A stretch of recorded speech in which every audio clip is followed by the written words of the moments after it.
कृष्णा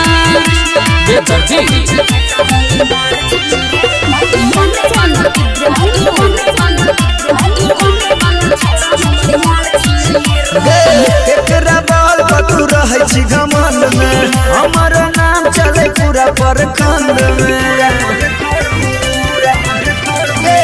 एकरा बाल पतू रहे छी घमंड में, हमर नाम चले पूरा प्रखंड में।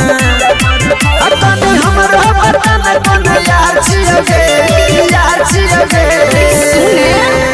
रे चलबै छै कट्टा रंगदार छिए रे, मधुबनी वाला छौड़ा हमर यार छिए रे।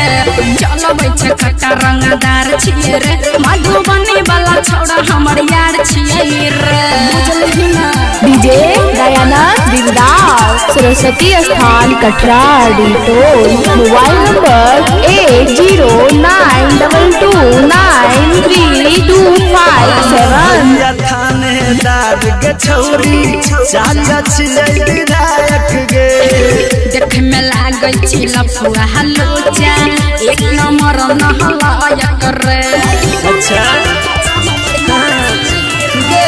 भैया थानेदार के छौरी चाचा हमर विधायक गे, देख में लागै छी लफुआ हलोचा, एक नंबर नहलायक रे। अच्छा गे तोरा यार से भी बेसी खून खार छिए गे, खार छिए गे। रे चलबै छै कट्टा रंगदार छिए रे, दरभंगा वाला छौड़ा हमर यार छिए रे। चलबै छै कट्टा रंगदार छिए रे, दरभंगा वाला छौड़ा हमर यार छिए रे। डीजे दयानंद दिलदार सरस्वती स्थान कटरा टोल। Mobile number 8092293257। हेल जब लगबोगे ओकरा हे तमे बरदास गे, राइटर परला दे कृष्णा बेदरदी जइहन ओकरा पास रे। अच्छा कथी गलत गे आहे गे, रेल जब लगबोगे ओकरा हे तमे बरदास गे।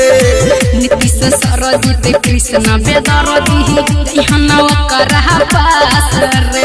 अच्छा असर छिए हम बुझे सियार छिए गे, सियार छिए गे। रे चलबै छै कट्टा रंगदार छिए रे, मधुबनी वाला छौड़ा हमर यार छिए रे। चलबै छै कट्टा रंगदार छिए रे, मधुबनी वाला छौड़ा हमर यार छिए रे। सिस्टम फायर देतौ नीतीश निराला।